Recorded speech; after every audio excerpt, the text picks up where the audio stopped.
शादी की दूसरी रात ही मेरे पति ने 50 लाख मेरे सामने रख दिए और कहा कि तुम सबको कहना कि मेरा पति नामर्द है और मुझे इससे तलाक चाहिए, यहाँ तक कि तुम मुझसे तलाक ले लोगी।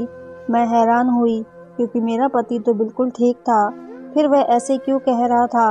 मैं एक गरीब घर की लड़की थी, पैसे देखकर लालच में आ गई और पति से 5 दिन का वक्त मांग लिया। 5वीं रात जब मेरा पति कमरे में आया तो मैंने उसे ऐसी चीज़ दिखाई कि उसने, मेरा नाम नैना है, मेरा संबंध एक गरीब घराने से था, मैं अपने माँ बाप की इकलौती बेटी थी और शक्ल और सूरत की भी बहुत खूबसूरत थी। हम एक ऐसे इलाके में रहते थे जहाँ बहुत से अमीर लोग रहते थे, लेकिन हमारा घर छोटा था। पर मुझे इस बात की खुशी थी कि मेरे माँ बाप ने मेरी हर ख्वाहिश पूरी की थी। ये घर हमें बाबा की नौकरी की वजह से मिला था और फिर मेरे बाबा ने इसे किस्तों पे खरीद लिया था। मुझे अमीर बनने का बहुत शौक था। मुझे अमीरों की ज़िंदगी जीना अच्छा लगता था कि जिसमें कोई टेंशन ना हो, जब दिल करे शॉपिंग पर जाऊं और जब चाहूं होटल में खाना खाऊं। लेकिन मैं जानती थी मेरी किस्मत बदलने वाली नहीं है। हम लोग जिस तरह के थे, मेरे लिए कल को तो रिश्ता भी इसी तरह का आना था। हमने सारी ज़िंदगी बस ख्वाब ही देखते रह जाना था। हमारे घर के बिल्कुल सामने एक छोटा सा पार्क था। एक दिन उस पार्क में चलती जा रही थी कि एक बूढ़ी औरत मेरे सामने आकर फिसल गई। मैं फौरन उनकी तरफ बढ़ी और गिरने से पहले उनका हाथ थाम लिया। फिर बड़ी मुश्किल से उन्हें बेंच पर बैठाया। मैं उनके कपड़े साफ करने लगी। उन्होंने बहुत खूबसूरत साड़ी पहन रखी थी जो कि बहुत कीमती लग रही थी। वह मुझे कहने लगी, तुम क्या कर रही हो? मैंने कहा, कोई बात नहीं, आपके कपड़े खराब हो गए हैं, इन्हें साफ कर रही हूँ। उन्होंने शुक्रिया कहा। फिर मेरा नाम पूछा और पूछा कि तुम कहाँ रहती हो? मैंने कहा, सामने वाला घर ही मेरा है, यहाँ पार्क में कभी कभी आ जाती हूँ। मेरी एक दोस्त भी है, मैं उससे बात कर लेती हूँ। उन्होंने मुझे कहा कि जब मैं फिसली तो आसपास और भी बहुत से लोग मौजूद थे, लेकिन तुमने मेरी मदद की, ऐसा क्यों किया तुमने? मैंने कहा कि यह सब मुझे मेरी माँ सिखाती है। वह कहती है, जब तुम्हें दूसरों की मदद करने का मौका मिले, उसे हाथ से जाने न देना, क्योंकि ऊपर वाला दूसरों की मदद करने वालों को पसंद करता है। मैंने उस बूढ़ी औरत को अपना नाम भी बताया और अपना घर भी दूर से दिखा दिया, लेकिन मुझे मालूम नहीं था कि वह बूढ़ी औरत कुछ ऐसा करेगी कि मुझे ही हैरान कर देगी। अगले दिन जब वह फिर से पार्क में मिली, उसके साथ एक लड़का भी था जो मेरी उम्र का लग रहा था। उन्होंने मुझे दूर से देख लिया था और फिर पास आने का इशारा किया। मैं भी उनके पास चली गई। मैंने उनको प्रणाम किया। वो मुझे ऐसे मिली जैसे सदियों से मुझे जानती है और फिर मेरा परिचय उस लड़के से करवाया जो उनका बेटा था। इसका नाम मनीष है। बूढ़ी औरत ने मुझसे कहा, तुम तो मेरे बेटे मनीष को अपना दोस्त समझो और इसके साथ बातें करो। मुझे बात बहुत अजीब लगी। मैंने कहा, मुझे घर जाना है, मैं काफ़ी देर से आई हूँ। आज भी मेरी दोस्त नहीं आई थी, इसलिए मुझे जल्दी वापस जाना था। उन्होंने देख लिया कि मैं घबरा रही हूँ। उन्होंने कहा कि ठीक है, तुम थोड़ी देर मेरे साथ बैठ जाओ, फिर चले जाना। फिर वह बूढ़ी औरत मुझे कहने लगी, तुम जानती हो, तुम्हें परमात्मा बहुत बड़े पुण्य का काम करने का मौका देने वाला है। मैंने कहा, ऐसा कैसे हो सकता है और आपको कैसे पता कि मुझे पुण्य करने का मौका मिलने वाला है? वह पुण्य क्या होगा? मैंने भी उनसे ढेरों सवाल कर डाले। वह बोली, ये पुण्य का काम बहुत बड़ा है, तुम्हें इसका बदला भी बहुत ज़्यादा मिलेगा, लेकिन तुम्हें मजबूत होना पड़ेगा, बहुत चालाक होना पड़ेगा। क्या तुम ऐसा कर सकती हो? मैंने कहा, मुझे आपकी बातों की बिल्कुल भी समझ नहीं आ रही। आप क्या कहना चाहती हैं? आप जो भी कहना चाहती हैं खुलकर बताएं। मैं वादा करती हूँ कि मैं अपनी तरफ से पूरी कोशिश करूँगी कि मैं क्या कर सकती हूँ। उन्होंने कहा कि मैं तुम्हें ज़रूर बताऊँगी, लेकिन अभी नहीं, जब वक्त आएगा तो मैं हर बात बता दूँगी। अभी तुम घर पर जाओ, कल मिलते हैं। अब मैं रोज़ उनसे मिलती थी क्योंकि वह भी इसी पार्क में आया करती थीं। मेरा भी घर में दिल नहीं लगता था। शायद उस बूढ़ी की बातों ने मुझे बेचैन कर दिया था। फिर एक दिन वह बूढ़ी औरत मेरे घर आ गई। मैंने उन्हें देखा तो प्रणाम करने के लिए उनकी तरफ जाने लगी, मगर मेरी माँ ने मेरा रास्ता रोक लिया और कहा कि बेटा, क्या कर रही हो? ऐसे ही मुंह उठाकर अंदर जा रही हो? जाओ, जाकर पहले तैयार हो जाओ। मैंने कहा, मैं तैयार क्यों हो जाऊं? ठीक है, वह मेहमान है, लेकिन अभी मेरे शब्द मेरे मुंह में ही थे कि मेरी माँ ने कहा, पागल लड़की, वह तुम्हारा रिश्ता देखने आई है, क्या उनके सामने ऐसा मुंह लेकर जाओगी? मेरे कदमों तले से जमीन निकल गई और मुंह खुला का खुला रह गया। वह मेरे लिए रिश्ता लेकर आई थी और अपने उसी बेटे का, लेकिन ऐसा कैसे हो सकता था? मेरा मुंह पहले से ही वह अच्छी तरह देख चुकी थी। खैर, मैं जल्दी से तैयार हो गई और ऐसे पेश आई जैसे मैं उनको जानती नहीं। फिर उन्होंने खुद ही बता दिया कि आपकी बेटी को मैंने पार्क में देखा था, बहुत प्यारी बच्ची है। मेरे माँ बाप तो इस रिश्ते से बहुत खुश थे। उन्होंने मेरा रिश्ता मनीष से तय कर दिया था, लेकिन मुझे उन पर बहुत गुस्सा आया था क्योंकि मुझे अभी शादी नहीं करनी थी। वह सब हंस हंस कर बातें कर रहे थे। फिर उस बूढ़ी औरत ने मुझे अपने पास बुलाया, मेरे हाथ में एक डिब्बा पकड़ाया। माँ ने कहा, आप ये क्या कर रही हैं? बूढ़ी औरत ने कहा कि नैना अब मेरी बेटी है और मैं इसके लिए तोहफा लाई हूँ। घर वाले भी खुश थे। शाम तक बातें होती रही। जब औरत चली गई तो मैंने सबके सामने उस डिब्बे को खोला। उसमें मेरे लिए एक मोबाइल फ़ोन था और उसमें सिम भी डाली हुई थी। मेरे माँ बाप तो इस महंगे मोबाइल को देखकर खुश हुए थे, मगर मुझे अच्छा नहीं लगा था। जब मैं अपने कमरे में गई तो उस मोबाइल पर कॉल आ रही थी। वह कॉल मुझे मेरी होने वाली सास ने की थी। फिर उन्होंने मुझे ऐसी बात बताई कि मेरे कदमों तले से ज़मीन निकल गई। उनका कहना था कि मेरे बेटे ने तुम्हें पहली नज़र में पसंद कर लिया था। तुम ज़रूर समझ रही होगी कि मैंने तुम्हें अपनी बहू बनाने का फैसला क्यों किया है।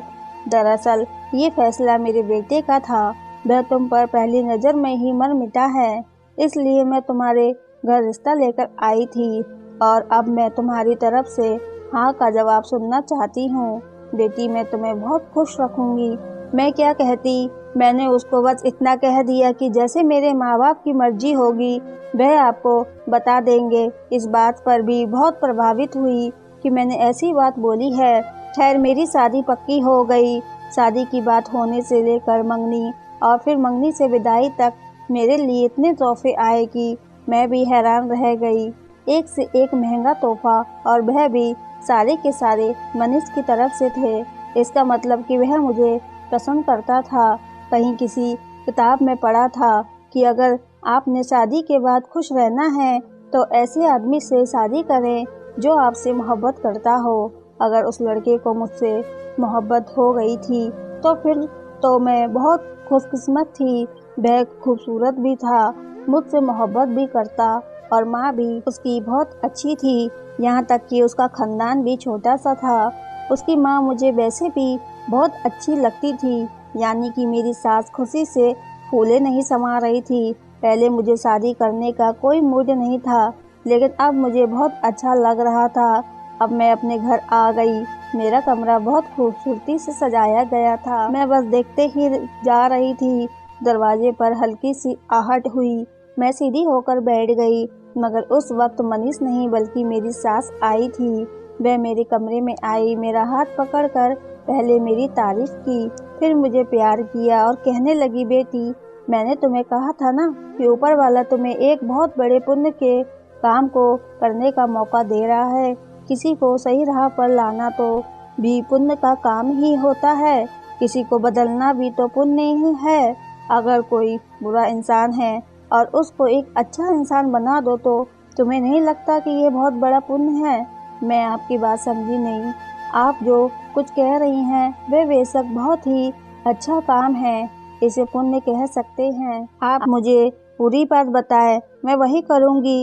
इस बात पर वह हंसी और कहने लगी, अभी बहुत दिन हैं, तुम इस घर में एडजस्ट हो जाओ। मनीष की तो रूटीन है कि वह सुबह ऑफिस जाता है और रात को आता है। पूरा दिन होगा हमारे पास हम लोग बातें करेंगे। कहते हैं अगर आपकी सास अच्छी हो तो आप खुद को 50% खुशकिस्मत समझने लगते हैं और बाकी की खुशकिस्मती इस बात पर टिकी है या आपका पति भी बहुत अच्छा हो। थोड़ी देर के बाद मनीष कमरे में आया। उसके हाथ में एक ब्रीफकेस था। खुशी से मेरे दिल में लड्डू फूटने लगे। यानी कि मेरा मुंह दिखाई का तोहफा इतना तोहफा कीमती था कि मनीष उसको ब्रीफकेस में डालकर आया था, वरना आज की रात तो ब्रीफकेस का क्या काम था। मैं नई सोचों में गुम जब मनीष ने मुझसे बात करना शुरू कर दिया। उसने मुझसे बहुत अच्छे तरीके से बात की। फिर उसने कहा कल मुझे बहुत से काम हैं और वह भी दिन के टाइम पास ही शहर में, इसलिए आप अभी थकी होंगी, मैं भी थक गया हूँ, हम लोग सो जाते हैं। मुझे उसकी ये बात अच्छी लगी। उसने मेरा एहसास किया था, लेकिन एक बात बहुत बुरी लगी। उसने मुझे वह ब्रीफकेस नहीं दिया था, बल्कि उसे अलमारी में रख दिया। मैंने भी सोचा कि शायद वह थके हुए हैं, आराम करना चाहते हैं, मेरा तोहफा मुझे कल देंगे। हो सकता है इनमें हनीमून के टिकट हो। मैं तो बहुत खुश थी, सब शानदार था। मेरे बाबा और मेरी माँ भी। मुझे लग रहा था कि कोई मेरे साथ खेल खेल रहा था, पर ऐसा कैसे हो सकता है। मनीष ने कहा कि मेरी बात गौर से सुनो, अगर तुम मुझसे तलाक ले लो तो मैं ये 50 लाख तुम्हारे हो सकते हैं, लेकिन तुम्हें इसके बदले मुझसे तलाक मांग कर लेना होगा, वह भी सबके सामने। और मैं ऐसा क्यों कर रहा हूँ ये बात मैं बाद में तुम्हें बता दूंगा, लेकिन अभी मुझसे ये बात मत पूछना, क्योंकि मैं तुम्हें अभी नहीं बता सकता। और तुमने मेरी बात नहीं मानी तो मैं किसी भी तरह तुमसे जान छुड़वा लूँगा। बेहतर है तुम मेरी बात मान जाओ। मैंने उनको कहा कि मैं सोच कर बताऊँगी, क्योंकि फ़िलहाल मुझे कुछ समझ नहीं आ रहा था। मैंने मनीष से 5 दिन का वक्त ले लिया। मनीष कहने लगा ये बात हम पति पत्नी के बीच में ही रहनी चाहिए।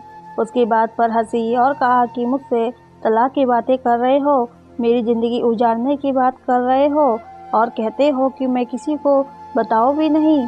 मेरी आंखों में आंसू आ गए थे, क्योंकि मैं बहुत दुखी हो गई थी। उसने कहा मैं तुम्हारी ज़िंदगी बर्बाद नहीं करना चाहता, इसलिए अभी से अलग होना चाहता हूँ। इसे तुम जो अपनी मर्जी समझो, लेकिन मैं भी मजबूर हूँ। सारी रात मुझे नींद नहीं आई। अगले दिन भी मैं यही सोचती रही कि मनीष ने ऐसा क्यों कहा, और अगर उसने मुझे वह तोहफा नहीं भेजे तो फिर किसने भेजे थे।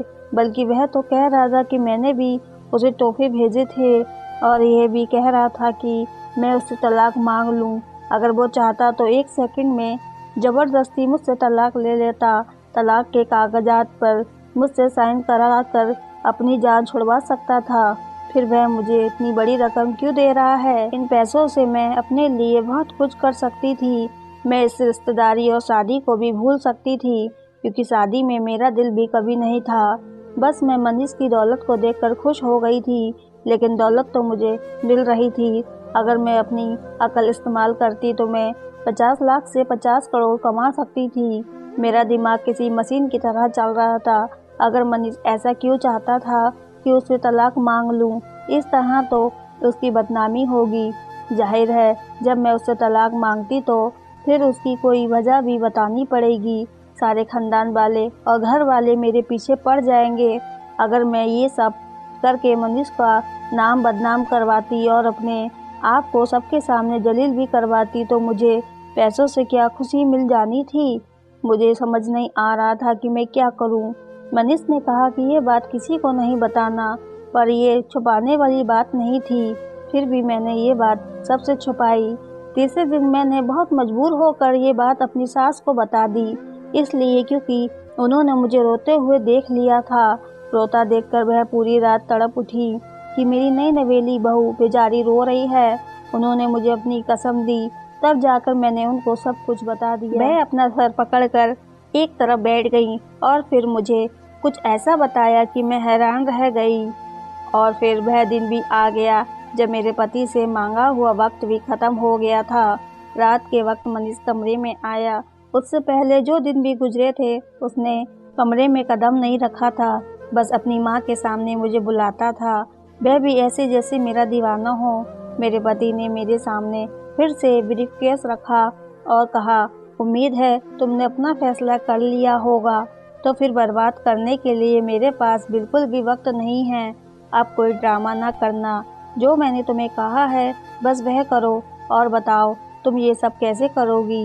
मैंने कहा ठीक है, जैसा तुम चाहती हो वैसा ही होगा, लेकिन इससे पहले मैं तुम्हें कुछ दिखाना चाहती हूँ। वह हैरान हुआ और कहा कि क्या ये इस वक्त करना ज़रूरी है। मैंने कहा बिल्कुल, शायद इसके बाद तुम अपना फैसला बदल दोगे। मनीष ने कहा ऐसा बिल्कुल नहीं हो सकता। मैंने भी अपने पति की आंखों के सामने एक ब्रीफकेस रखा जो उसके ब्रीफकेस से छोटा था। मनीष ने खोला तो वह आंखें फाड़े मुझे देखने लगा। शायद अब तुम अपना फैसला बदलने पर मजबूर हो जाओगे। मैंने कहा तो उसके पास कहने को कुछ नहीं था। मुझे मनीष की माँ की वह बात याद आई जो उन्होंने उस दिन बताई थी। उनका कहना था कि मैंने तुम्हारे नाम से मनीष को तोहफे भेजे और उसके नाम से मैं तुम्हें भेजती रही। मैं चाहती थी कि तुम लोग ये समझो कि तुम एक दूसरे से मोहब्बत करते हो, कि तुम दोनों में शादी से पहले मोहब्बत पैदा हो जाए ताकि तुम्हारा रिश्ता मजबूत हो जाए। याद है मैंने कहा था कि तुमने एक अच्छाई यानी पुण्य का काम करना है, किसी को ठीक करना है। असल में उस वक्त मैंने अपने बेटे की बात की थी। मेरे बेटे के पास बहुत दौलत है, लेकिन इसे दौलत की कदर नहीं है। वह इस दौलत को दोनों हाथों से उड़ा रहा है। मैंने उसके लिए एक वसीयत लिख दी थी जिसके मुताबिक जैसे ही उसकी शादी होगी उसकी सारी दौलत उसकी पत्नी के नाम हो जाएगी। यहाँ तक कि उसे अगर पैसे खर्च करना होंगे तो पत्नी के साइन के बगैर नहीं मिलेंगे। इसलिए वह तुम्हारे साथ चल रहा था। तुम्हें पैसे देकर इस बात पर मजबूर करना चाहता था कि तुम खुद ही तलाक ले लो, क्योंकि इस वसीयत के मुताबिक ये तुमसे अपनी मर्जी से तलाक भी नहीं ले सकता था। अगर तुम तलाक मांगती तो ये कहता कि मैं क्या करूं, जब ये मेरे साथ खुद ही नहीं रहना चाहती। इसकी आज़ादी इसको वापस मिल जाएगी। मैंने अपनी सास से कहा कि आप ऐसा नहीं करें, क्योंकि इस तरह से तो आप इसकी शादी ही करवा कर रहेंगे और उनको ये पैसे देकर कुछ भी करके अपनी ज़िंदगी से निकलवाता रहेगा। साथ ही मैंने एक और वसीयत लिखी थी जिसके मुताबिक मनीष अपनी मर्जी की दौलत खर्च कर सकता था, लेकिन तब तक जब तक मैं उसके विवाह के बंधन में रहूंगी। बहुत अलग किस्म की वसीयत थी, लेकिन यही सच था। अब मेरा पति अपना सर पकड़कर बैठ गया। उसे कुछ समझ नहीं आ रहा था। मैंने उसे समझाया कि शादी का मतलब ज़िंदगी ख़त्म होना नहीं होता। मैं आपको पसंद करती हूँ, आपके साथ रहना चाहती हूँ, कभी भी आपको तंग नहीं करूँगी। मैं हमेशा आपका साथ देने की कोशिश करूँगी। मेरे पति ने 2 दिन तक मुझसे बात नहीं की, लेकिन फिर अपनी माँ के समझाने पर उसने मुझसे और अपनी माँ से माफ़ी मांग ली और मुझे छोड़ने का इरादा बदल दिया। हम लोग घूमने के लिए देश से बाहर गए। वापस आए तो हम एक दूसरे की मोहब्बत में गिरफ्तार हो चुके थे। मैंने बहुत ही समझदारी और अपनी सास के कहने पर अपने पति को मना लिया था। उसकी पहले की ज़िंदगी बहुत अय्याशी में गुजरी थी। उसको पैसे की कोई कदर नहीं थी, इसलिए मेरी सास ने उसकी मेरे साथ शादी की थी और मनीष मेरे साथ बहुत खुश है। दोस्तों, आप क्या क्या कहना है इस कहानी के बारे में कमेंट बॉक्स में हमें ज़रूर बताएं। वीडियो को लाइक और चैनल को सब्सक्राइब कर लीजिएगा ताकि आने वाली वीडियो आपको तुरंत मिले। अब मुझे दीजिए इजाज़त, मिलते हैं एक नई वीडियो के साथ। धन्यवाद।